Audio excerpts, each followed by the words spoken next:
بزرگوں نے فرمایا کہ تکلیف چاہے عذاب بن کر آئے چاہے سبب ثواب بن کر آئے، دونوں صورتوں میں بہرحال ہے تو تکلیف نا۔ کون مائی کا لال ہے جو تکلیفوں کو بندہ پیشانی سے برداشت کرے؟ تکلیف تو محسوس ہوتی ہے، درد تو کہتے ہی اس کو ہے جو محسوس ہو۔ اب جب بندہ درد میں ہوتا ہے، تکلیف میں ہوتا ہے، اب وہ چاہے عذاب ہو یہ سبب ثواب ہو، دونوں صورتوں میں استغفار کی کثرت، دل و جان کے ساتھ اللہ کی طرف متوجہ ہو کر استغفار کی کثرت، یہ بندے کے لیے بہت نافع ہے، بہت نافع۔ بہرحال جس تکلیف کے اندر بھی بندے کو اللہ کی طرف رجوع مل جائے تو وہ تکلیف نہیں ہوتی، وہ تو رحمت ہی رحمت ہوتی ہے۔ جتنے بھی انبیاء کرام تکلیفوں میں گزرے ہیں وہ تکلیف میں تھے اور وقت کے نبی تھے، ان سے بڑھ کر کوئی مقام ہو سکتا ہے؟ معلوم ہوا اگر اللہ پاک نے تکلیف میں رکھا ہوا ہے تو یہ تکلیف میں رکھنا یہ ظلم نہیں ہے اللہ کی طرف سے۔ اللہ تعالیٰ نے تو نبیوں کو رکھا ہے، اپنے پیاروں کو رکھا ہے، تو اگر ان کے دلارے اور ان کے نقش قدم پر قسم کھانے والے اور حلف اٹھانے والے اور زندگی کے اندر اللہ کے محبوب صلی اللہ علیہ وسلم کے نقش قدم پر چلنے والے، انبیاء کرام کے نقش قدم پر چلنے والے اور عہد کرنے والے ہیں، تو پھر وہ کیوں تکلیف میں نہیں ہوں گے، اور پھر کیوں اللہ پاک ان کو اجر نہیں عطا فرمائیں؟ بہرحال اللہ تعالیٰ سے دعا ہے کہ اللہ رب العزت تکلیفوں پہ جو بھی تکلیفیں ہوں، جن تکلیفوں کے اندر اللہ پاک جیسا ہمیں دیکھنا چاہتے ہیں اللہ پاک اس سے شاندار ہمیں رہنے کی توفیق عطا فرمائے، بننے کی توفیق عطا فرمائے۔ اور پھر اللہ سے ہم یہی دعا کریں، میرے پیارے اللہ ہم آپ کے کمزور بندے ہیں، ناپے تولے جانے کے قابل نہیں ہیں، اللہ جی تکلیف بھی آپ کی نعمت ہے، بیماری بھی آپ کی نعمت ہے، اور صحت بھی آپ کی نعمت ہے۔ یا اللہ بیماری کی نعمت کو، تکلیف کی نعمت کو ہم برداشت نہیں کر سکتے، اس کے بدلے آپ صحت کی نعمت ہمیں عطا فرما دیجیے اور تکلیف کی نعمت کو دور فرما دیجیے، تکلیف کو دور فرما دیجیے۔ ہم ناپے تولے جانے کے قابل نہیں ہیں۔ اس طرح سے بندہ اللہ تعالیٰ کی ذات کے ساتھ بیہیو کرے، اس طرح کی دعا کرے۔ بہرحال اللہ تعالیٰ کی ذات سے امید ہے کہ جب بندہ اللہ کی طرف اس طرح سے رجوع کرے گا اللہ پاک اس کو نعمتوں میں رکھے گا، زحمتوں میں سے نکالے گا، دنیا میں بھی اللہ تعالیٰ اس کو اچھا بدلہ عطا فرمائیں گے، اور آخرت میں تو ہے ہی مزے۔ اللہ تعالیٰ کہنے سننے سے زیادہ عمل کی توفیق عطا فرمائے۔ وآخر دعوانا ان الحمد للہ رب العالمین۔ دعا کریں۔ بسم اللہ الرحمن الرحیم، الحمد للہ رب العالمین الرحمن الرحیم مالک یوم الدین، ایاک نعبد و ایاک نستعین، اہدنا الصراط المستقیم صراط الذین انعمت علیہم غیر المغضوب علیہم ولا الضالین، لا احصی ثناء علیک انت کما اثنیت علی نفسک، رب اغفر وارحم وانت خیر الراحمین، حسبی اللہ لا الہ الا ہو علیہ توکلت ہو رب العرش العظیم۔ اللہ جی ہم ظاہر میں آپ کے بندے، حقیقت میں نہایت گندے، اللہ ہمارے دلوں کی گندگی کو دور فرما، ہمیں اپنی بندگی کا سلیقہ عطا فرما، شرمندگی والے کاموں سے ہماری حفاظت فرما، برے دن سے، بری بات سے، بری رات سے، برے انجام سے ہماری حفاظت فرما، سوء خاتمہ سے ہماری حفاظت فرما۔ اللہ جی یہ ہاتھ اٹھائے جانے کے قابل نہیں اور یہ زبان کو سوال کرنے کے قابل نہیں، میرے پیارے رب، میرے سونے رب، میرے اچھے رب، آپ ہمیں یوں ہی معاف کر دیجیے، آپ ہمیں یوں ہی معاف کر دیجیے۔ اللہ جی آپ ہمیں یوں ہی معاف کر دیجیے۔ اللہ جی ہم آپ کی کمزور بندے ہیں، اللہ جی اگر ہمارے گناہوں کی وجہ سے آپ ہمیں عذاب میں مبتلا کریں، آپ ہمیں جہنم میں ڈال دیں، یہ آپ کا عین انصاف ہوگا، عین انصاف ہوگا۔ اور اگر پیارے اللہ اپنا بندہ سمجھ کے ہمیں معاف کر دے، یہ آپ کا عین فضل ہوگا، عین فضل ہوگا۔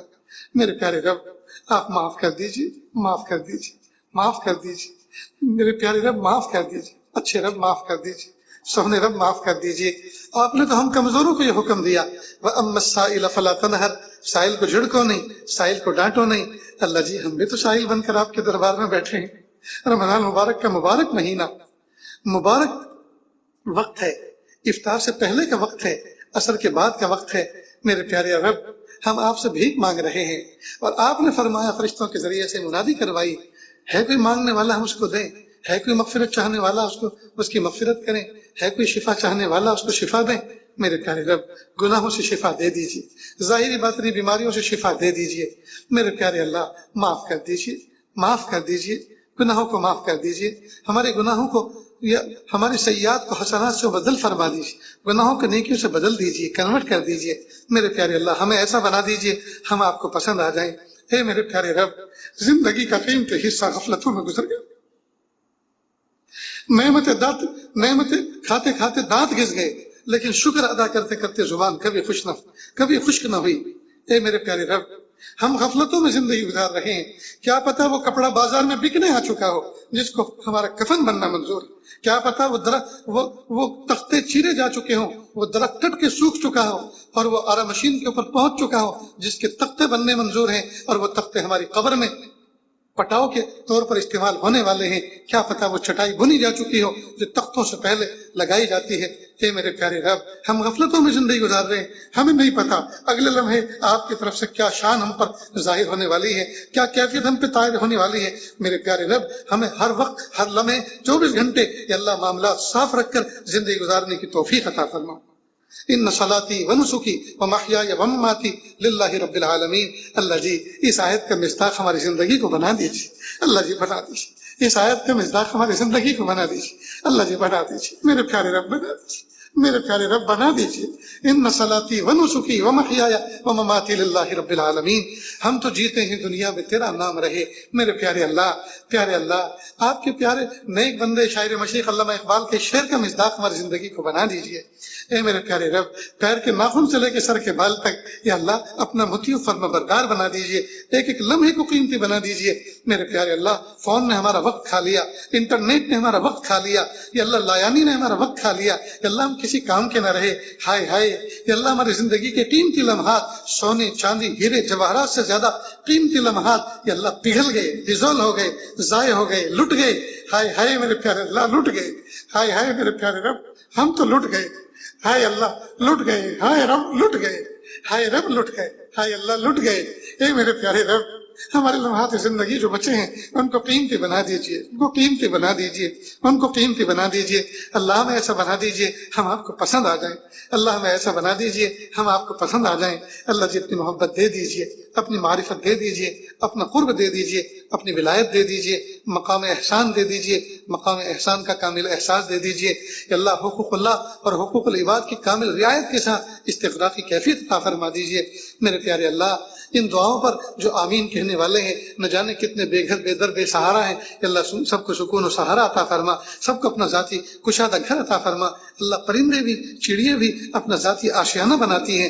آج تک وہ کرائے کے آشیانوں پر نہیں رہی, اپنے ذاتی آشیانوں میں رہتی ہیں. اللہ جی انسان حضور پاک کی امتی اشرف المخلوق یہ کیوں بھلا اللہ یہ تکلیف میں رہے. اللہ جی سب کو اپنا ذاتی آشیانہ, ذاتی اپنا گھر عطا فرما دیجیے. رحمت والا, برکت والا یا اللہ عافیت والی سواری عطا فرما دیجیے. اور یا اللہ لمحات زندگی کو قیمتی بنا دیجیے اور اپنی طرف متوجہ فرما لیجیے. یا اللہ ان دعاؤں پر نہ جانے کتنی ماں بہنیں, کتنی بیٹیاں آمین کہہ رہی ہیں. یا اللہ جو بیٹیاں جو بچیاں جوان ہو چکی عمر کو پہنچ چکے, ان کے ماں باپ کے کندھوں سے ان کے فریضہ ادا کرنا آسان فرما. نیک سارے رشتے عطا فرما. جن کے رشتے ہو چکے, نکاح ہو چکے, زمانہ گزر چکا, لیکن میاں بیوی میں آج تک رشتے ازدواج کی جو سچی محبت ہے وہ پیدا نہ ہو سکی. میرے پیارے اللہ روکھی روکھی سوکھی سوکھی زندگی گزار رہے ہیں. یا اللہ سچی محبت پیدا فرما دیجیے. یا اللہ جن کی گود اولاد سے خالی ہیں ان کو نیک سال اولاد عطا فرما, نرینہ اولاد عطا فرما, بیٹیاں بھی عطا فرما, بیٹے بھی عطا فرما. آنکھوں کی ٹھنڈک بنا دیجیے, بچوں کو فرمانبردار بنا دیجیے, نیکوکار بنا دیجیے. اولاد کے دکھوں سے اللہ, اولاد کے غموں سے میرے پیارے اللہ نجات عطا فرما. اولاد کے دکھوں سے حفاظت فرما, اولاد کے دکھوں سے حفاظت فرما. اولاد کو نیکوکار بنا, پرہیزگار بنا. اللہ جو مانگا عطا فرما, جو مانگنے سے وہ بھی عطا فرما. صلی اللہ تعالی علیہ خلقہ محمد و آلہ و اصحابہ اجمعین برحمتک یا ارحم الراحمین.